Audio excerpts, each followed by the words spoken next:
So what do we look for? We look for the skin, because some patients have cold circulation. The mottled, this is a very gross example, and we call it livido. And one of my patients calls it corned beef skin. The two commonest manifestations are memory loss and headache, migraine.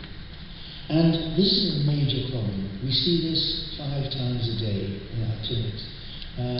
Major feature, it often starts in teenage, often goes away and then comes back. And there are rare case reports of migraine patients having a stroke. And I think, and I stick my neck out, that the missing link in these rare patients is the antiphospholipid syndrome. What do you look for? We do the brain scan, and what we look for is small white dots. Now, on the left, I haven't pointed it, we can see 2 little dots, and on the right, 3 little ones. And we believe that these are small areas of sludging of the blood. Some people get tics or jerkiness. Some very rarely get the full-blown movement disorder of symphysis dance. And there are a few cases of Parkinson-like tremor. One of the common things is giddiness. It'd be interesting to put up your hands of your patients to say how many of you here have a tendency to balance problems. Sleep. This is another factor. And I've listed here, it's a long list, but it's less frequently recognized, but maybe very common features. Sleep disturbance. We have a number of people with odd sleep patterns. The big one, of course, is memory loss. And every one of my patients says memory is a problem. Dear doctor, Mrs. Jones is still suffering severe headaches and ataxia despite warfarin treatment. First thing we do, look at her little book, the INR. And this is made up, but in December 2.9, January 2.7, 2.1, 2.4, 2.3. Useless. No use. It's like treating a diabetic child with half the dose of insulin, wasting their time and doing harm.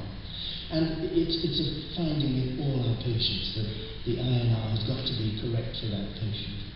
And this old cartoon which we show shows an INR. And this patient at 3, which seems to be okay, but when it falls to 2.5, back comes the fog, back comes the headaches.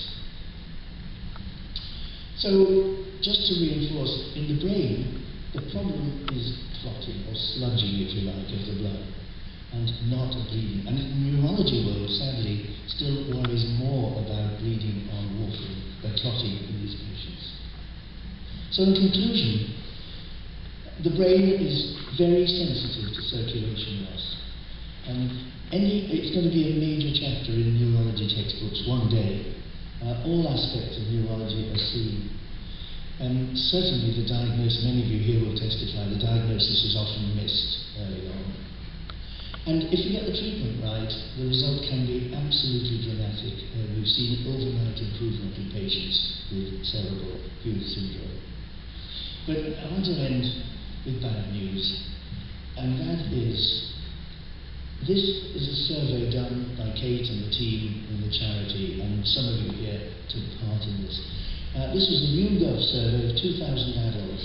Which of the following have you heard of? Hughes syndrome 4%, antiphospholipid syndrome 2%. More had heard of lupus, but still not great. Rheumatoid 90%.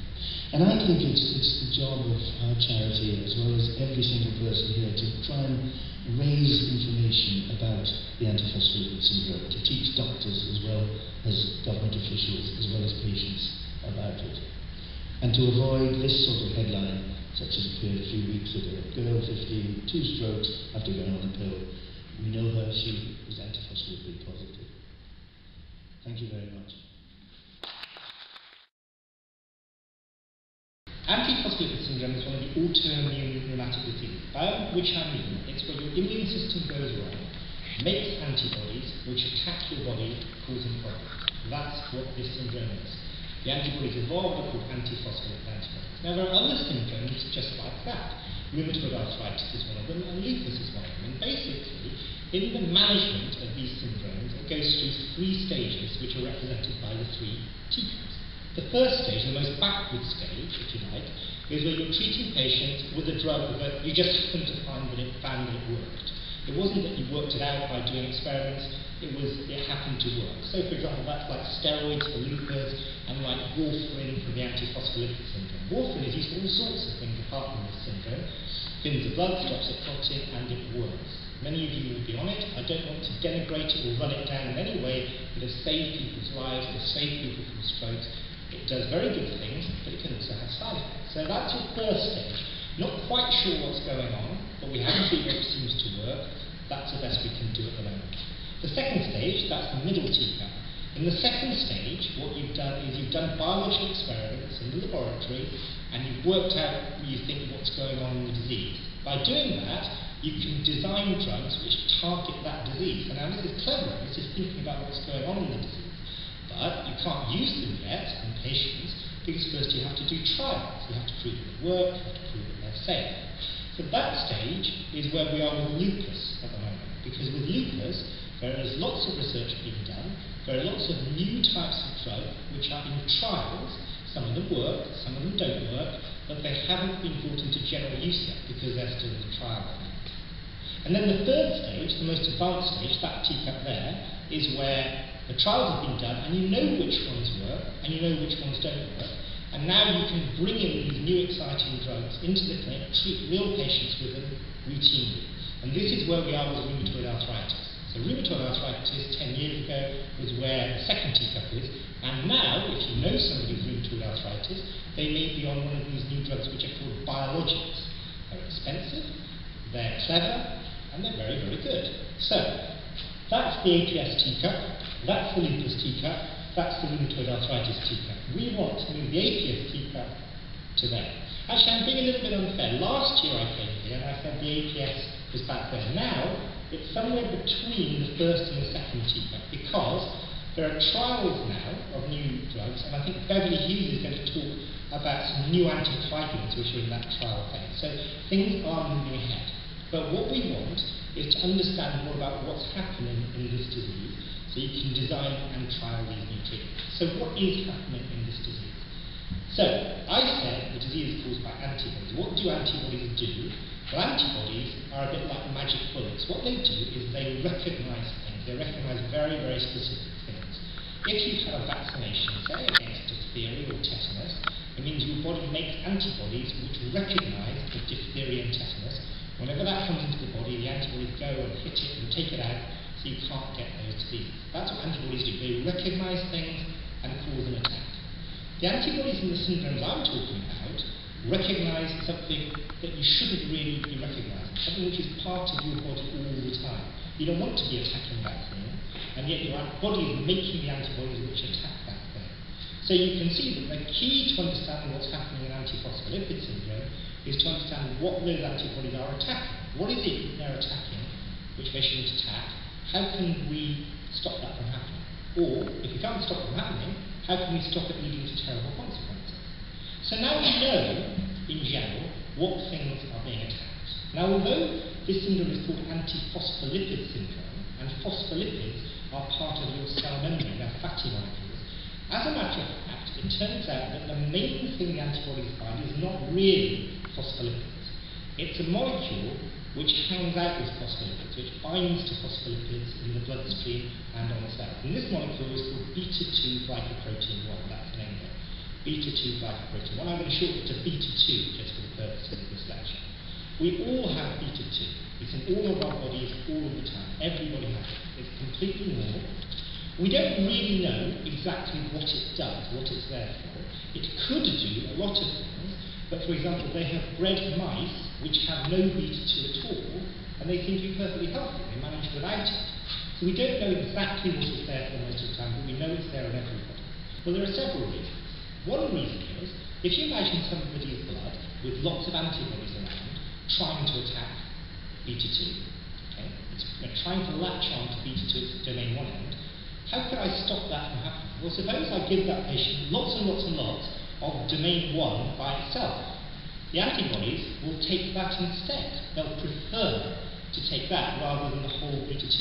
It's called competitive inhibition. Right?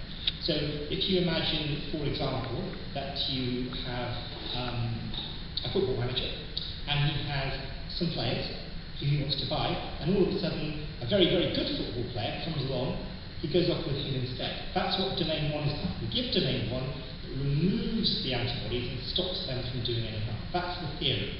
Does it work? Well, there are lots of steps to proving whether it works or not. First you've got to make it, so we've made it. Then you've got to show that it stops the antibodies from binding to beta 2. And we've done that as well. There's a way in the laboratory of proving that, and we've proved it using samples from patients. And then you've got to try it out in experimental animals. And there are people in America who have a mouse which can get clots when you give it these antibodies. When you give the mouse the antibodies, but you give them the domain 1 that we made as well, it stops them having the clots. So that's only been done in a very small experiment so far, but it's very encouraging.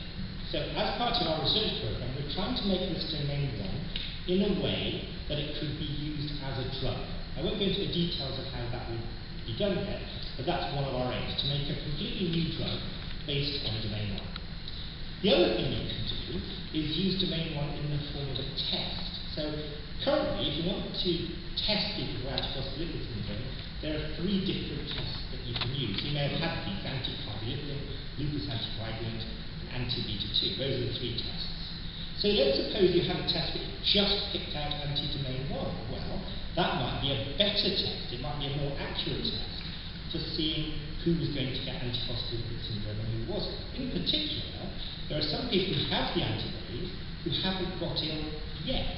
They haven't got a thrombosis yet. They haven't got a miscarriage or something yet. They might in the future, and then they might not.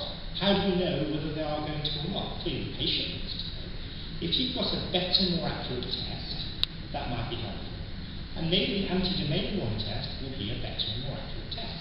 Now, that's not the only test in the game. There are other people in other units working on different tests. This is not the only one. But what I would say is it's very likely that a combination of the work by lots of people all over the world will lead to a generation of new tests in the next 10 or 20 years, so you can be much more accurate in the advice that you give to patients. My belief is that in 10 years' time, I'll be able to point to these teacups, well not these teacups, but other teacups, and we'll be able to say that we've moved along at least to there, maybe even to there.